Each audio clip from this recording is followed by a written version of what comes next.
একে তো রাজনৈতিক প্রতিহিংসার শিকার হয়ে মা কারাগারে, তার উপর গুরুতর অসুস্থ। উন্নত চিকিৎসা করানোর ইচ্ছা সামর্থ্য সবই আছে, তবুও পারছেন না।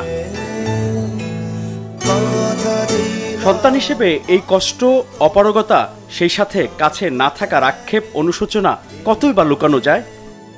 আমার এবং ডক্টর জুবাইদার সেই সৌভাগ্যটি হয়নি যে আমাদের বাবা এবং মা ওনাদেরকে সঠিকভাবে সেবা দেওয়া।